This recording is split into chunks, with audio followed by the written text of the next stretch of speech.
একটা ট্রেন একটা সাধারণ যাত্রা, আর কিছু মানুষ তারা জানতই না এই যাত্রা তাদের জীবনের সবচেয়ে ভয়ঙ্কর পরীক্ষা হতে যাচ্ছে। আজ আমরা কথা বলবো Korean cinema train to Busan নিয়ে।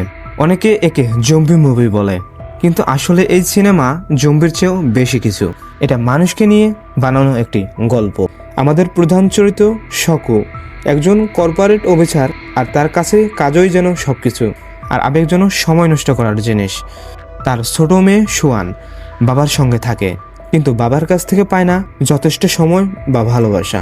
মেয়ের জন্মদিনে সে শুধু একটা জিনিস চায়, বাবার সঙ্গে মায়ের কাছে যাওয়া বুসান শহরে। অনিচ্ছা সত্ত্বেও সকু রাজি হয়। তারা ওঠে কেটিএক্স ট্রেনে, গন্তব্য বুসান।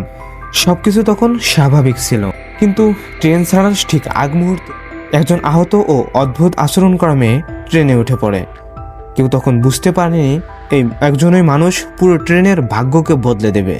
কিছুক্ষণের মধ্যেই সে হঠাৎ অসুস্থ হয়ে পড়ে এবং ভয়ঙ্করভাবে একজন জম্বিতে রূপ নেয়। ভাইরাস ছড়াতে শুরু করে।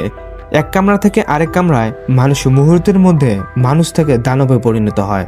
ট্রেনের ভিতরে শুরু হয় চিৎকার, আতঙ্ক আর প্রাণ বাঁচানোর দৌড়।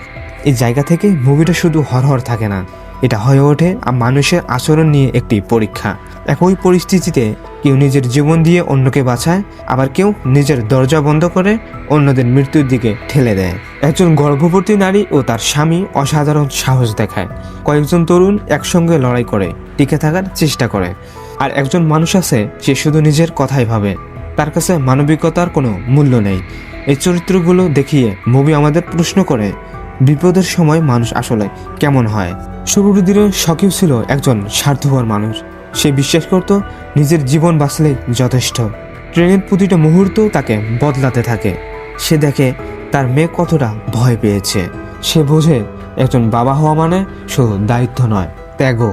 ধীরে ধীরে সে অন্যদের জন্য ঝুঁকি নিতে শেখে, নিজেকে নয় অন্যদের বাঁচানোর কথা ভাবতে শুরু করে। এই পরিবর্তনই তাকে একজন সত্যিকারের মানুষ বানায়। মুভির শেষ অংশ খুব আবেগী।